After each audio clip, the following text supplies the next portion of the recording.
Oh, yeah, it looks like we have some low tire pressure on at least one of the tires. Let's give that a look.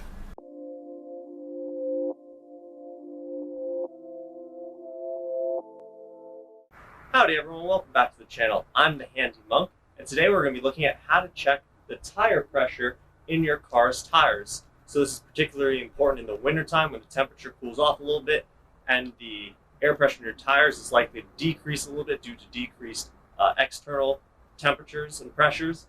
And so you want to make sure that your tires are fully inflated. This helps with gas mileage and also with general performance and tire wear. And so we're going to go ahead and take a look at how to check our tires on this 2014 Toyota Corolla, which actually has a low tire pressure indicator warning right now.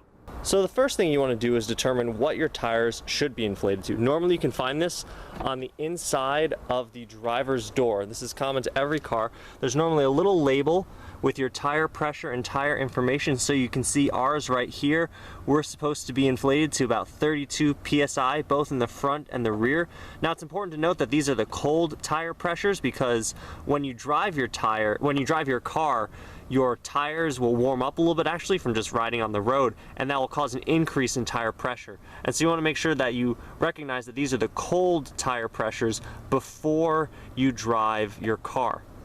And so we can see ours should be about 32 psi. So let's figure out where our low tire is. So checking your tire pressure is very simple. You just need a tire pressure gauge, which I have here. You can pick one of these up at any gas station or auto parts store. This is a very simple one. The way it works is you put the head of the pressure gauge against the valve stem, and then the pressure in the tire causes the gauge to expand, and you get a little readout of what the pressure is in your tire.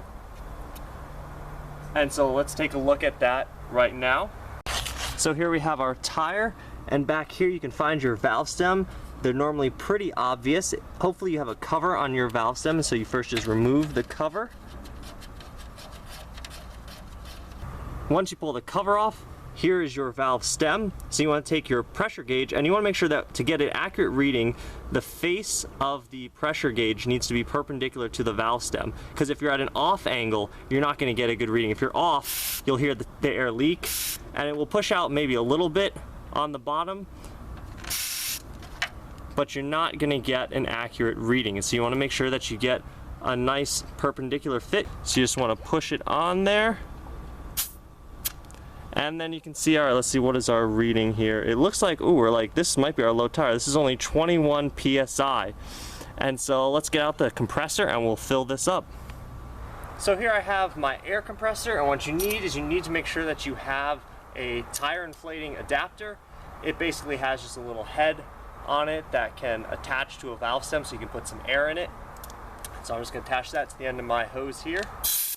And if you don't have an air compressor with a tire filling attachment, you can always go to a gas station, and sometimes they have free air, or it might cost you anywhere from 25 to 75 cents to use their compressor. But I happen to have one here. And so again, like checking the tire pressure, you want to make sure that the head of the attachment is nice and perpendicular to the valve stem so that you get a nice fit, and then you can just inflate it with air. There's that sound of the air going into the tire. And you want to make sure that you check partway through the process just to make sure you don't overinflate the tire. So I'm going to see where we're at. And it looks like we are about 24 psi now. So we're going to go all the way up to 32. Let's check it. And there we have it, about 32 psi. So there we have it. That's all there is. It's pretty simple. That's how you check the air in your tire and inflate them. If you like this video, make sure you give it a big thumbs up. Don't forget to subscribe, and remember to go out and kindle and enlighten.